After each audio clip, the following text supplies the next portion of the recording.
हमारे prime minister को और होम मिनिस्टर को ये हिदायत देने लगा है गुजरात को कि ये जो फ़ैसला हुआ है इस फ़ैसले को वापस लिया जाए और उन मुजरिमीन को फिर से सज़ा दी जाए। उसी तरह से ये भी मामला जो है उठा है, अभी कर रहे हैं हम लोग। हो सकता है ये आगे बढ़कर एक मोमेंट की शक्ल भी अख्तियार कर ले। एक तरफ तो इनको रिहा भी किया जा रहा है, दूसरी तरफ हमारे पास इस तरह के लोग भी मौजूद हैं जो इस तरह के काम कर रहे हैं। तो इससे लगता है कि हमारी सरकार का और दूसरे लोगों का भी कुछ और इससे कुछ और फ़ायदा उठाने का भी इरादा लगता है।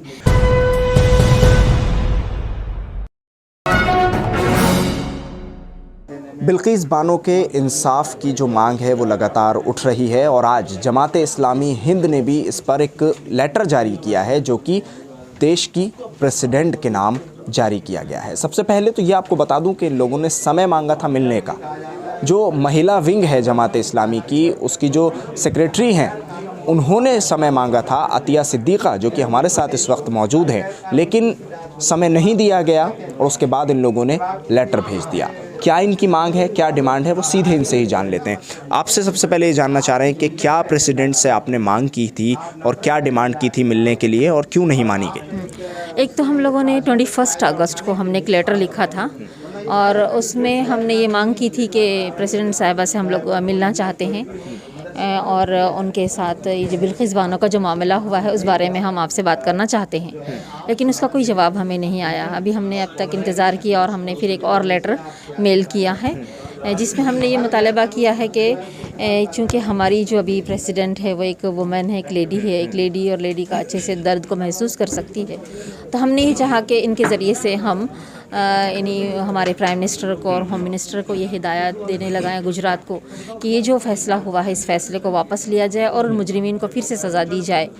ये मुतालबा हमने किया है इस लेटर में। तो क्योंकि देश की जो प्रेसिडेंट हैं वो एक महिला बनी है इस बार, द्रौपदी मुर्मू जी, तो क्या आपको ऐसा लग रहा था कि वो मिलने का समय दे देंगी या आपकी कुछ ज़्यादा उम्मीदें उनसे जाग रही थी? तो क्या हुआ फिर उन उम्मीदों का? हमने कोशिश की थी, कोशिश ये थी कि हम चाह रहे थे कि आपसे मुलाकात हो जाए और हमें उम्मीद है कि इस लेटर के बाद भी वो हमें मुलाकात का मौका देंगी और अगर नहीं देती हैं तो इंशाल्लाह हम सोचेंगे कि इस बारे में हमको और क्या करना है। अच्छा, जमाते इस्लामी की जो ये वुमेन विंग है वो किस तरह से बिल्किस बानो मामले को लेकर आगे बढ़ रही है? क्योंकि 2-3 बातें उठ रही हैं आप लोगों के ऊपर जो मैं सीधा सवाल आपसे करना चाहता हूँ। एक तो ये पूछ रहे हैं लोग कि जो तंजीमें हैं वो आखिर कर क्या रही हैं, और अगर कर रही हैं तो छुप कर क्यों कर रही हैं, दिख क्यों नहीं रहा है आवाम को? क्योंकि कहीं ना कहीं लोग आप लोगों की तरफ देख रहे हैं, आप लोगों को अपना रहनुमा मानते हैं, आप लोगों के जो कदम होते हैं उनको देखते हैं कि ये क्या करने वाले हैं। तो कहीं ना कहीं आपको ऐसा लग रहा है कि आप क्या कर रहे हैं दिखा नहीं पा रहे हैं, ऐसा क्यों है? जी,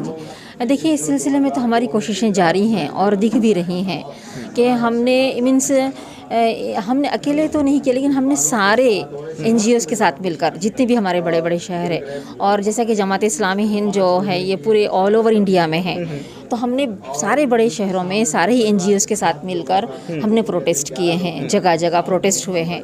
यानी सिर्फ एक जमात की जानिब से ही नहीं हुआ, बल्कि हमने सारे सेकुलर लोगों को साथ में लेकर इस काम को अंजाम दिया है। और एक तो ये हमारे स्टेट्स में इस तरह का काम हो रहा है, सेंट्रल लेवल पर भी हमने यहाँ पर जो प्रोटेस्ट हुआ उसमें भी हम लोग शरीक रहे, और अब हमने इस बात की कोशिश की कि हम अब इस तरह का एक स्टेप लें और प्रेसिडेंट ऑफ इंडिया को हम लेटर लिखें। तो इस तरह की हर सतह पर, हर लेवल पर अलग अलग कोशिशें हो रही हैं और लोगों के सामने हैं ये कोशिशें। जी, जब नागरिकता कानून का मामला सामने आया था तो हमने देखा कि शाहीन बाग के अलावा न जाने कितने शाहीन बाग बनकर खड़े हो गए थे, क्योंकि लोगों में जोश था, जुनून था, गुस्सा था।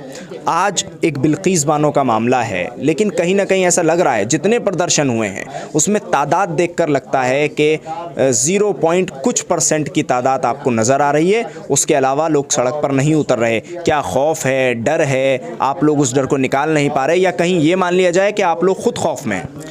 देखिए इस सिलसिले में खौफ वगैरह की तो बात नहीं है, हम लोग अपनी अपनी कोशिशें कर रहे हैं। देखिए हर एक मसले का अलग अलग मोड होता है। जो CA NRC का जो मसला था, हम देखते हैं कि वो आपसे आप इतना उठा और आपसे आप एक बड़ी तहरीक और मूवमेंट बनती चली गई। उसी तरह से ये भी मामला जो है उठा है, अभी कर रहे हैं हम लोग। हो सकता है ये आगे बढ़कर एक मोमेंट की शक्ल भी अख्तियार कर ले। लेकिन सज़ा दिलाने के लिए क्या कर रहे हैं? जी, हम लोग यही चाह रहे हैं कि ये केस वापस हो, और इस सिलसिले में हम मुतालबात कर रहे हैं कि ये फ़ैसला वापस लिया जाए और मुजरिमीन को फिर से सज़ा दी जाए। अतिया जी, उन लोगों को कहा गया कि ये संस्कारी ब्राह्मण हैं। तो ये संस्कारी ब्राह्मण अगर होते तो इस तरह का काम करते ही नहीं। तो इससे कहीं ना कहीं हमको ऐसा लगता है कि जैसे हमने देखा है कि रिहा होने के बाद भी जैसे इनको मालाएं पहनाई गई, इन्हें सत्कार किया गया है, तो ये एक और ज़्यादा तशवीशनाक बात है कि एक तरफ तो इनको रिहा भी किया जा रहा है, दूसरी तरफ हमारे पास इस तरह के लोग भी मौजूद हैं जिस तरह के काम कर रहे हैं। तो इससे लगता है कि हमारी सरकार का और दूसरे लोगों का भी कुछ और इससे कुछ और फ़ायदा उठाने का भी इरादा लगता है। इसमें जो है जैसे इन सारी चीज़ों को नॉर्मलाइज़ करने की कोशिशें कर रहे हैं, तो इन सब चीज़ों पर तशवीश हम कर रहे हैं और बता रहे हैं, और जिस तरह से एक डेमोक्रेटिक कंट्री में करना चाहिए उसी तरह की हम कोशिशें कर रहे हैं। क्या जमात इस्लामी की इस वुमेन विंग ने, जो महिला सेल है आप लोगों का, उसने बिल्किस बानो से मिलने की कोशिश की? मिला है। आप लोग मिले हैं बिल्किस बानो से? हमारी जो गुजरात में हमारी जो स्टेट प्रेसिडेंट है वहाँ की, हमने उनके साथ हमारा रब्त है और वो ख़ुद गई थी मुलाकात के लिए। फर्स्ट डे तो उन्होंने मुलाकात का वक्त दे दिया था, लेकिन फिर इसी तरह से जब ये मामलात हो गए तो वो खुद छुपती फिर रही हैं। फिर उसके बाद उनका फ़ोन भी बंद। बिल्किस बानो छुप रही हैं? हाँ, मीन्स छुपना क्या, मीन्स वो वजह ये है कि डर रही हैं कि कहीं इस तरह के जो लोग छूट गए हैं उनकी वजह से और कुछ नुकसान ना पहुंच जाए, तो वो अपने मुकाम को जो बदल रही हैं। उसके बाद उनका फ़ोन स्विच ऑफ आना शुरू हो गया। तो हमारी जो वहाँ की जो प्रेसिडेंट है, स्टेट प्रेसिडेंट, जैसा कि हमने आपको कहा कि पूरे ऑल ओवर इंडिया में जमात इस्लामी की ख़वातीन का भी काम है, तो वहाँ की हमारी ख़वातीन उनसे मुलाकात के लिए गई थी, और पहले भी मुलाकात होती रही। जब नॉर्मल हालात थे उस वक्त भी हम उनसे मुलाकात करते रहे, और जब ये मसला हुआ उसके बाद भी मुलाकात करने की पूरी तरह उनसे कोशिश की गई। तो आपकी जो वहाँ की जो वुमेन सेल की अध्यक्ष हैं या सेक्रेटरी हैं, उन्होंने आपको करंट सिचुएशन उनकी क्या बताई है? सिचुएशन तो उनके सामने है, अभी वहाँ तो वो नहीं है, उनका कुछ अभी कुछ फ़ोन वगैरह भी कुछ ऑफ आ रहा है। उनका जो मुकाम था जहाँ वो रहती थी वहाँ पर गुजरात में उनसे मुलाकात हुई है।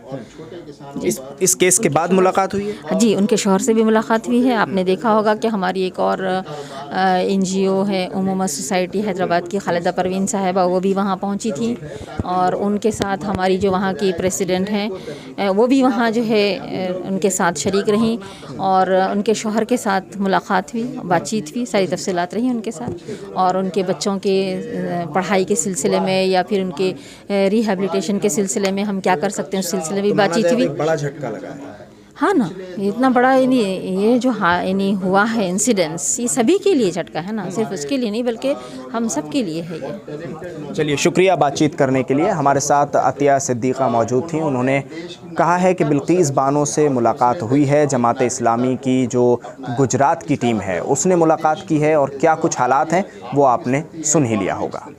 हमारे प्राइम मिनिस्टर को और होम मिनिस्टर को ये हिदायत देने लगा है गुजरात को कि ये जो फ़ैसला हुआ है इस फ़ैसले को वापस लिया जाए और मुजरिमीन को फिर से सज़ा दी जाए।